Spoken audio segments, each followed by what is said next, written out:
order. Thanks for waiting for me, everybody. My apologies. It is February 22nd, the regularly scheduled Hutchinson Utilities Commission meeting. First agenda item is to declare any conflicts of interest. Do we have any conflicts? No. All right, thank you. Second item on the agenda is to approve the consent agenda. Any questions? If none, I'd entertain a motion. So moved. I'll second. Motion by Matt, seconded by Bob to approve the consent agenda. All in favor signify by saying aye. Aye. Opposed? Consent agenda is approved. Agenda item 3, approve financial statements. Jeremy and Jared. Just a quick touch on that note on the higher purchase power. Unit 1 down. When Dynasty Power calls on generation, we have to buy it off the market. Typically buy or call on generation when the market's high, so we probably technically lost money in January. Just talking to Jeremy, him and Dan said that the market prices are much lower in February, so we shouldn't get hit too bad in February. Otherwise, everything else is pretty similar. I just thought I'd mention on the gas side, you can see the usage is way down. Revenue corresponds with that, and then also purchase gas. It was much warmer in January. I don't think it was below 0 for much more than a night at a time this year. That decreased consumption was all a factor of the weather? Yeah, and I'm sure it's some economics too. So. Yeah, certainly on the gas side, it was the fourth warmest January in history, so that was down. Typically, I mean, as you guys know, most of the time, if one side's down, the other one is up. You typically don't see both the electric and the natural gas having significantly reduced consumption. You know, obviously for January, the gas, it just wasn't as many heating degree days, so that was down.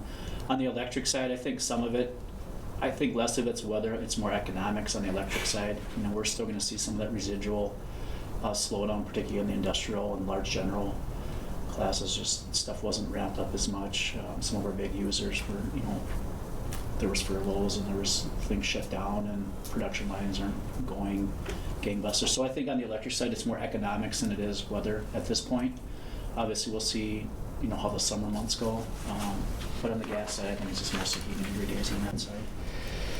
A couple other things, you know, we had noted in there, we didn't, if you guys recall, last year in January, February, we purchased gas on contracts and we ran generation as a way to hedge against the market, which was a response from the previous year in 2021 when we had the polar vortex down south. We did not do that this year, so it ended up playing well out for us. I think when we were looking to contract gas this year, it was around $9, I think, an MMBTU, so that would have been significantly more expensive than what we paid last year. So when you look at the gas fuel for this month, January over January, we're down 104,000 in fuel, and 101,000 of that was from the contracted gas from last year. So essentially, almost all of that reduction in fuel expenses has come from us just not hedging and contracting gas for January and February. And as Jared mentioned, the February prices are down. Dan and I have been kind of watching some of that February market prices. I think earlier, the last week, they were around $14. The market prices were. I just looked today, it's averaging, the LMP price is averaging $19.56 for the month. So extremely low this year, this February. A lot of it has to do with the wind. There's a lot of wind resources right now. For the month of February, there's just a lot of wind in the MISO market, and so that's keeping pricing down. I think I looked at the other day, and I think about 30% of the load in the MISO market was coming from wind, and you typically don't see it that high. So a lot of the southwest part of the states, a lot of the turbines are running, a lot of the Midwest MISO area and the southern MISO regions, there's just a lot of wind for February. So that will keep the pricing soft for a while unless we have this big storm really kind of changes some of the trajectory on the wind and it slows down. But I think for the next day or two, the wind's going to slow down where the turbines can't run, and it's not going to get cold enough for them to shut the turbines down. So I'd expect some fairly decent wind resources in the MISO market here throughout the remainder of the month. So that will help keep the pricing soft. So do you think that soft pricing is a temporary thing, or is that something that might be sustainable? As long as the wind resources are there, at least for a portion of the market prices in the MISO market, that will be there. A lot of these wind farms, you know, they had subsidies and they've had credits and things, so when they don't run, they actually lose money on those things. So it's, and the market's best interest to have those resources running to keep the pricing soft. And so that's been a big kind of a contentious point for a lot of these wind farms, particularly up in the northern region and kind of the middle MISO region. Even when the wind is enough to run these turbines at some capacity, sometimes the market doesn't call on them or doesn't want them running, and that's a loss leader for these companies that made those investments. So where at all possible, they're getting pressure to run these turbines, even if they don't run at full capacity, just to make sure that they're covering their costs and their project design and financing. So there's a little bit of trickery in some of that wind, some of those big wind farms, and how they were financially structured. That is conducive for them to running at some point. Obviously, we don't have wind resources, so we're not in that predicament, but they are getting more pressure from the market to run those things when needed. So that may be good. Otherwise, most of the stuff, we kind of keep an eye on the market purchases, the average price. We're going to kind of keep that in on there so you guys can see what the MISO prices are doing. Otherwise, things are trending fairly well through January. Overall bottom line is just up a hair, even with the reduction in consumption. So all in all, it's better than I had expected with the lack of consumption. So. Thank you, Jeremy and Jared. Any questions from the commissioners on the financials? I should entertain a motion. I'll make a motion to approve the financial statements. I'll second. Motion by Kathy, second by Matt, to approve financial statements as presented. All in favor, please signify by saying aye. Aye. Opposed? Financial statements are approved. Agenda item 4 is open forum. With no guests, we'll move on to agenda item 5, which is communication, and start with Matt, the city administrator. I don't have any. Snowplows are running? Not they're running yet. There still is a declared snow emergency tonight, so don't park on the streets. So, it's gonna snow. Thank you, Matt. So they can. Yeah. Divisions, Dave, what's happening with your world? Well, there's no outages to report for December. However, February 5th, you probably heard about the one we had in the northwest part of town. We had a switch fail up on 12th Avenue, but we were able to quickly, the controllers, we got that power back in within 7 minutes actually, so that worked out pretty good. But, so just we replaced that switch, and other than that, it's wintertime, waiting for spring. John, how's the gas division? I have nothing new or old. All right. Jared? Just mention that Terry Hoffmeister's last day is Friday after 29 years, retiring as customer service supervisor. Thank you to her. Yeah, thank you to Terry for 29 great years. Human Resources and Legal are not here today, so we'll go to General Manager. Just a couple things. Some of it is Mike's stuff as well. So Sterling, which was the company that was going to come in and do the salvaging and removal of units 3, 4, and 8, they were originally supposed to come out this week and go through the preliminary project scope and set some timelines and start looking at some of that. Obviously, with the weather, that got postponed. So they're anticipating coming out next week, flying in next week to get that project moving, and hopefully by spring, early summer, we'll start seeing some movement down there as far as some salvaging. And I know in the gas and electric division, they're starting to work on shutting off some things and disconnecting some things so that that stuff is ready to go when they come out and start working on the project. So hopefully we'll see some momentum here in the next couple months with some of that. Did send you guys a legislative update on stuff that's been going on at the state legislature. Obviously you guys are well aware with the House and the Senate and the governor all Democratic and controlled, and not much Republican influence. A lot of stuff is flying around down there fairly fast. A lot of bills are being introduced on both sides. Did send you some things that have been approved. Obviously the big one is the carbon free by 2040. The law that got put in place last Tuesday was signed by the governor, so that's in place. There's a lot of other bills being proposed. Some are getting committee hearings, some aren't getting committee hearings. The legal processes are all supposed to be getting committee hearings. Some of that stuff's being circumvented, so we're just trying to stay on top of some of the bigger items that would have some impact, not only to the municipal world, but also the investor owns and the co-ops. So we'll be working on that. Next week is the APA legislative rally, so there's some people going out at the to talk about the federal items.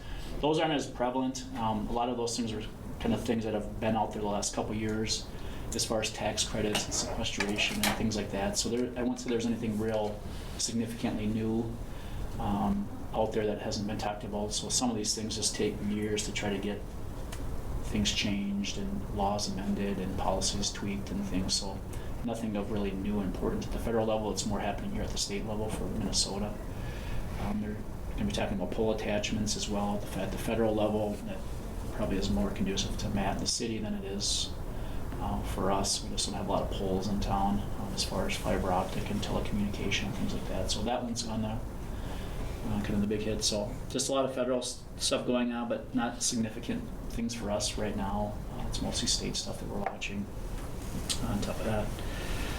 But if you have questions, any of that stuff I send you, as that stuff comes up fast, you may get a few more emails than typical. There's just a lot of stuff that's being introduced and a lot of stuff that's being brushed off the dust and then just resubmitted without really looking at the language. And so there's just a lot of new legislators down there too, and having a hard time sifting through all that. But we'll keep you updated on that. MRES and HEC staff are going to have a call coming up here to talk about some generation possibilities and some partnerships with them. So we've got that coming up. So we'll be entertaining some of those things. We're starting some general preliminary conversations on land acquisition with a company in town for the Hutchinson substation improvements. So that's one of the first steps, is to try to acquire some land. So that as we build up that improvement, we've got the property owned. So we'll see how that goes. Not too distant future, we've made contact with the company, and so get together and just talk about what the project is and how much land we're looking for and start that process. Cost of service study, Jared's been working on that with the consultants. We're anticipating getting something by the end of the month as far as some preliminary information to look at, so hopefully we'll have some stuff that we can start taking a look at. I do still anticipate getting stuff by the end of February, early part of March. We do, I think, at some point we'll want to get together once we get all that information and talk about the cost of service study information, talk about some funding options on the Hutchinson substation. I do have all those scenarios finalized as far as what type of revenue we'd recapture through the Schedule O if we paid all cash, if we paid 50% cash and 50% financing, and then all financing. And obviously the best case is where we're going to get the most money back is an all cash option. But we'll talk about those things and see where the board wants to sit as far as cash balance, and then we'll tie in some strategic conversation points too around renewables and other projects. Obviously with the 2040 mandate, everyone's going to be forced to moving towards a carbon neutral environment, and some of that will play in depending on what MRES is doing on our behalf with some of the power that we receive from them. But based on the way the contract reads, we will be most likely responsible for that portion that we're not getting from them, making sure that that's a carbon neutral piece. So that's roughly right now about 25% of our overall load would have to be covered by us ourselves. They'll make sure that we're meeting the requirements of the power that we buy from them, so they'll take care of that whole piece. But it appears that we'll end up having to cover the other 25%. So if we're doing a lot of generation for hedging or a lot of generation for market sales or contracts, we'll have to offset that either with our own renewables or RECs off the market or some other means that is defined as renewable or carbon-free sources. And we'll talk a little bit about that, but we'll have some time on some of that, so there will be some conversations about that. And then Matt and I talked a little bit about trying to get a joint meeting together between the board and the city council. So I know he's kind of mentioned it to the city council. So you guys maybe take a look at your calendar over the next month too, and see if you have some availability that you can get together and just have a joint meeting and talk about kind of where things are at on both sides. And we haven't done that for quite a few years, so. Right, pre-COVID. Right. So we talked about doing that, and they've got a new council member down there, at least one, I think, since two since we last we did. And we've got some new members up here, so I think it'd be a good. Want to have Angie coordinate that? Yeah. So take a look at your schedules, and we'll kind of coordinate. And Matt and I will try to kind of piece together a schedule that works for everyone. And so just kind of keep that on the horizon as well. Otherwise, that's all I have at this point. So. Thank you, Jerry. Dan, welcome. We just got done with divisions. Anything you want to add to that? No, I do not today. Okay. Thanks for asking. Yeah, you bet. Agenda item 6 is policies. 6A is review policies. No proposed changes to section 2 of the exempt and non-exempt handbook. If no feedback on that, we'll move on to 6B, approve changes to policies. Jeremy? So there's kind of a host of just some tweaks on quite a few of these. In a lot of these policies where we have human resources director, obviously, we no longer have that partnership with the city. Angie is taking on kind of the HR stuff up here now with the reclass of her job. So in a lot of those areas, that's just cleaning up the job description to reflect who's going to be responsible up here for a lot of those things. And so essentially we'll be here in those areas. So those are more just description changes. In the probationary period upon hiring, I'd like to ask the commission to consider changing that to a 6-month probationary period, so that it's consistent with the union side, the contract. I talked with the staff up here, we're not quite sure where the 9 months really came in historically in here. So I think a 6-month probation with still the ability to extend it an additional 3 months for the general manager gives 9 months worth of a probationary period. Certainly we've talked about that up here. I mean, we're gonna know situations within 6 months anyway if an employee is doing a good job or if it's just not working out and we have to do something. So I'd like you guys to consider just changing it so it's consistent with the union and just making it 6-month probationary period with an option of a 3-month extension. On the membership dues and conventions, I've noticed this one a few kind of rotations. I thought maybe this is a good time just to change this wording in here. What I really want to get rid of is this one major conference per year limitation, and just there's a couple of reasons why. One, a lot of these, particularly at the management level, might be sitting on multiple boards for different things, whether it's on the gas industry. John sits on the Midwest Energy Association. I'm sitting on a gas and a utility board, and so part of sitting on those boards and being part of those things is having to go to some of these things and work on policies and different things. And this kind of precludes us from doing that, even though we're doing that now. It's kind of contradictory to what the policy is saying. And so I just want to make it more generic that, hey, attendance at association meetings, conferences, conventions, those things just have to be approved, and there's no abuse up here on that.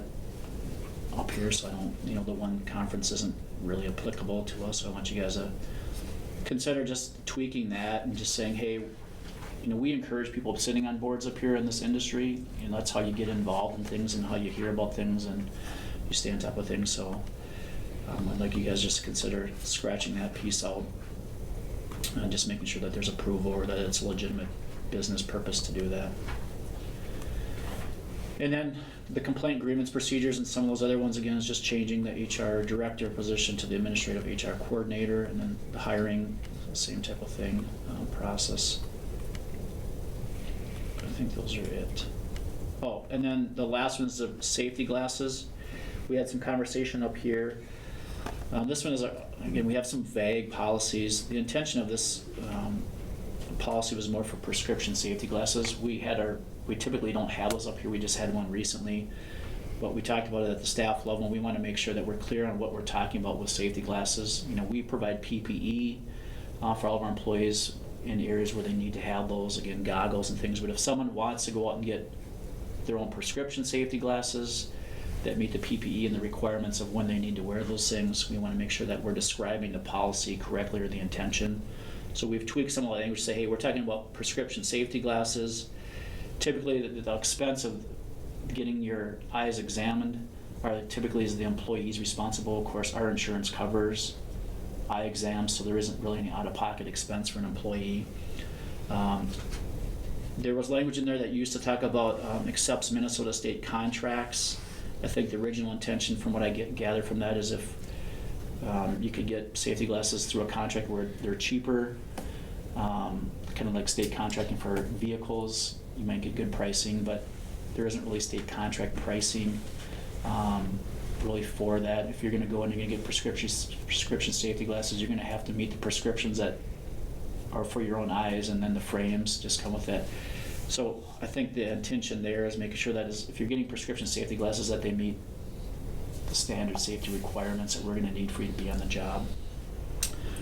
The one thing I would ask you guys, so when we looked at a lot of the cities, a lot of the utilities, they do have a reimbursement policy on prescription safety glasses. Some of them range from $125, some range to $300, some range to every year, some range to every 2 years.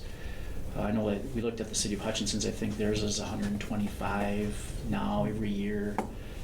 So I'd like to, if we have that instance where someone's wants to go get prescription safety glasses, I would ask you guys to entertain us where we pay up to $150. That'd cover about half of them, half of the cost, or around about $300.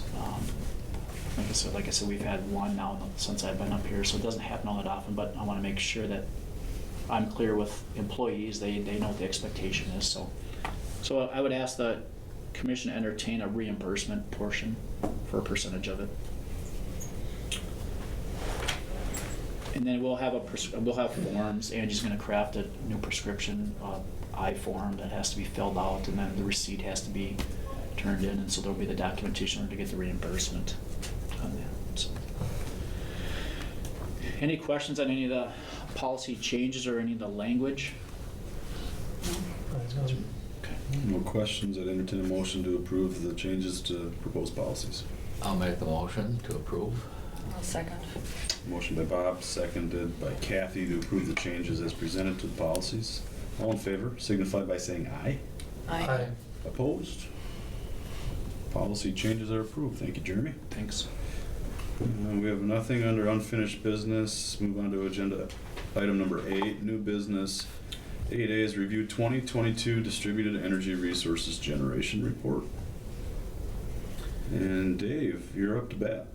All right, every year we are obligated to report to the commission the amount of distributed energy, which what we have in town here is basically solar, tied to our system.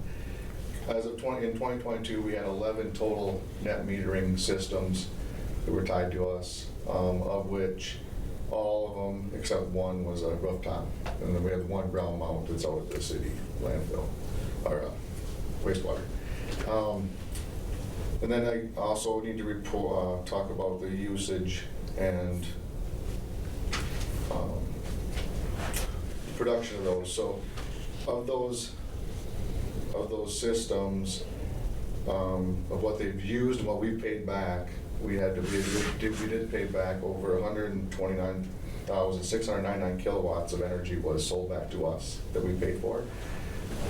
To put it in perspective of that, though, came from basically 5 systems that were under 40 kW. They're larger systems. We have to buy anything from 40 kW and less. We have to purchase that. And those systems some large systems are put on some like small or large sheds that don't have a lot of usage. So, but to put that perspective, most systems are using all their energy on site, so. And if there's any other questions, that's basically what I just want to let you inform me about. Dave, just out of curiosity, we got 12 systems that are hooked up. One is utility owned. So 11, how many of those are on commercial properties and how many are rooftops of residential? Yep. Is it a 50-50 split or? No, there's 5, 6, 7 of those, or 8 of those are commercial. Okay. And then there's just the, actually, 3 rooftop residential. Okay. Yeah, 8 commercials. Thank you.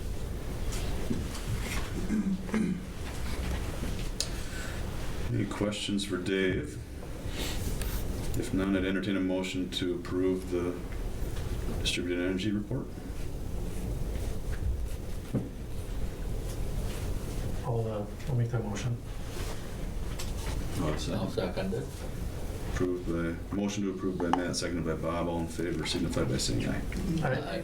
Opposed? Good to go. 8B, Jeremy.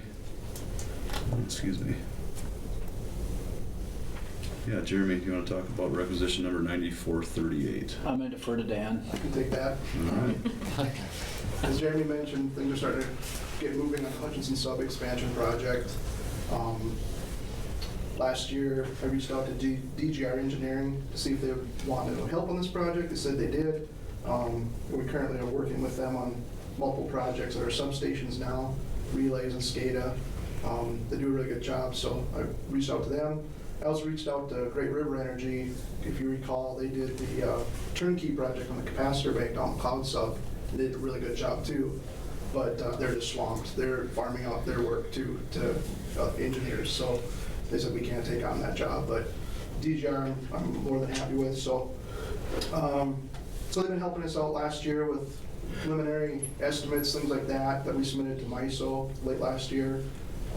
MISO then approved that, our plan for the substation, and so now is the point where we start moving ahead with procuring the transformer, which is the big ticket item.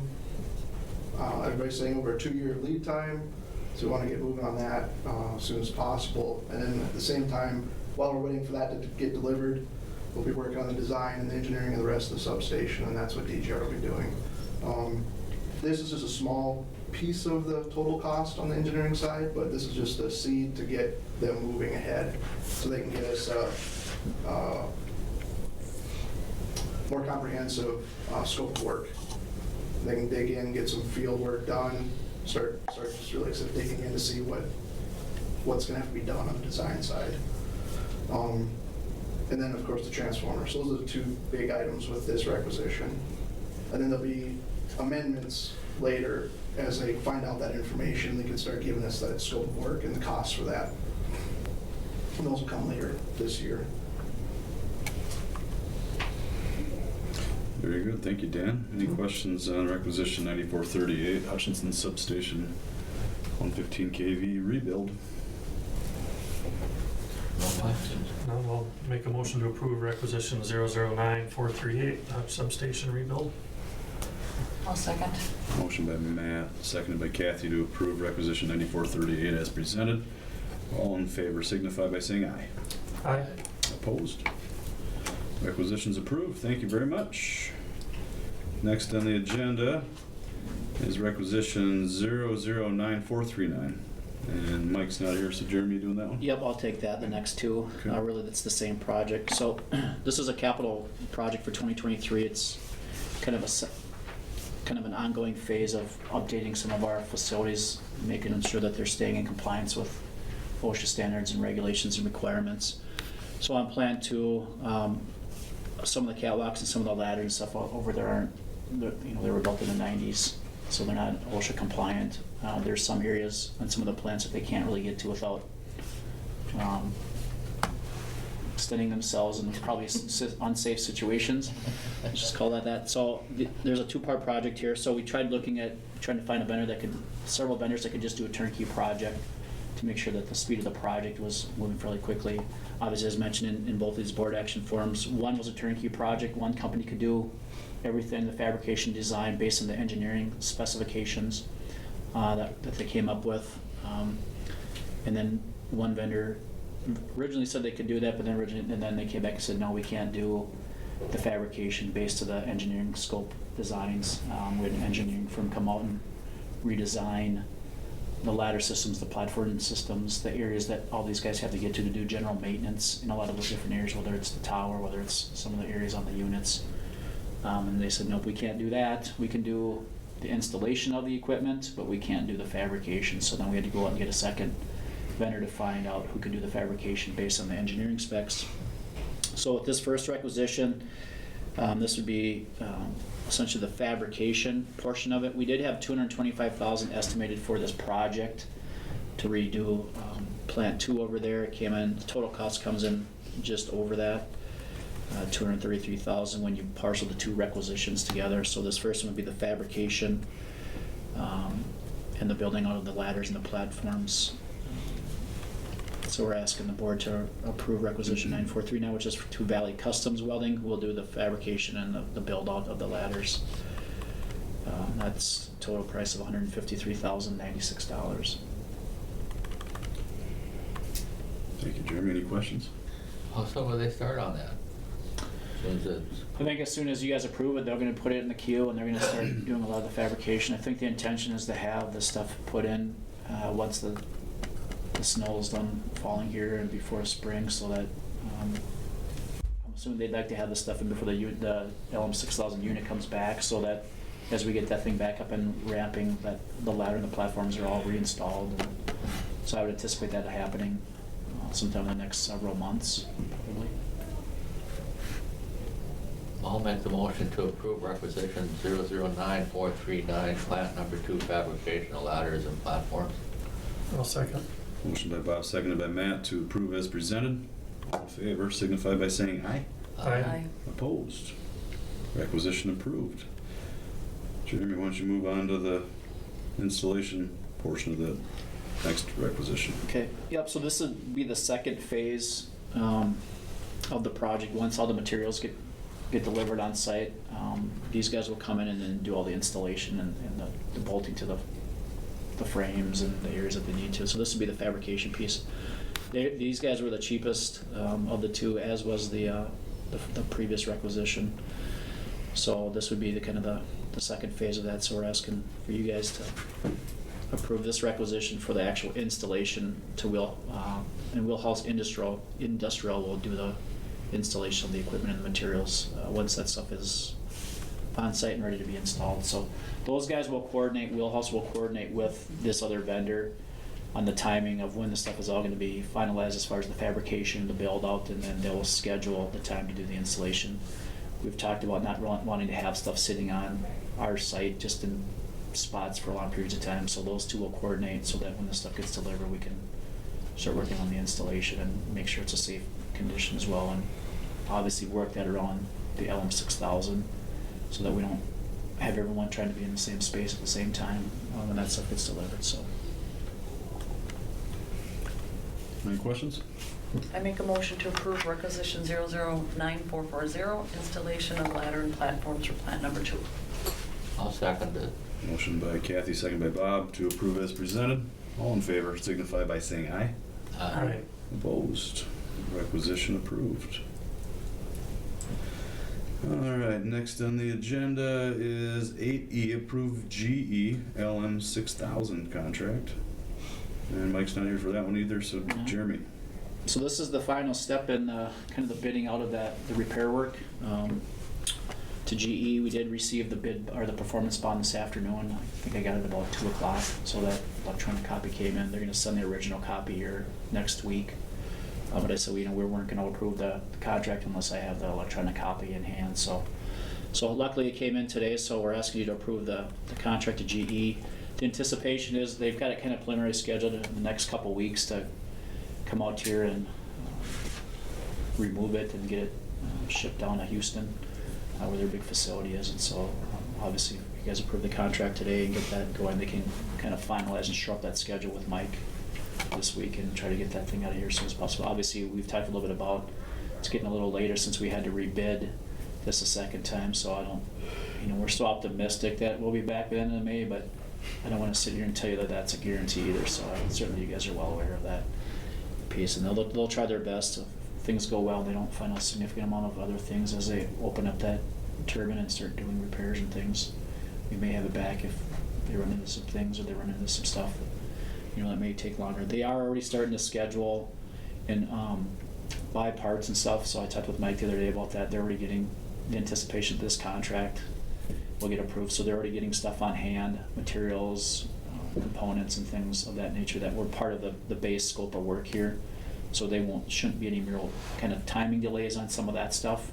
It's just that they find other things that they didn't anticipate in their bid process that they may have to order. That may take some time, but they're a pretty comprehensive facility down there. This is their unit. It's a GE, so they do carry some inventory on hand. It just depends on what they find. So hopefully we'll get it back by the end of May. If not, maybe June. But we're going to try to work as quickly as we can with those guys to make sure that we're getting it back for the summer run. So Outside of some minor time delays, has there been any other surprises that have come up in the last month or two? Not at this point. Like we talked about last with the caveat, there could be some change orders, that come back to us, and so if there's some things that come up in between board meetings, if we want to try to streamline and not have delays, I may ask you guys to get together in a special meeting here or there, just to keep this thing moving along. That would be the only real delay I see, other than maybe some component or some equipment delays on their end. If there's some things that they just don't have in inventory that they come across that we say, hey, yeah, we want that piece of it, fixed or repaired. But outside of that, we don't anticipate anything. Neither does GE outside of those couple things. So. All right. Thank you, Jeremy. Any questions? I'll make a motion to approve the GELM 6,000 contract. I'll second. Motion by Matt, seconded by Kathy to approve the contract as presented. All in favor signify by saying aye. Aye. Opposed? Contract is approved. Is there anything else that should be added to new business? Hearing none, I'd entertain a motion to adjourn. I'll make the motion to adjourn. I'll second. Bob and Matt, all in favor signify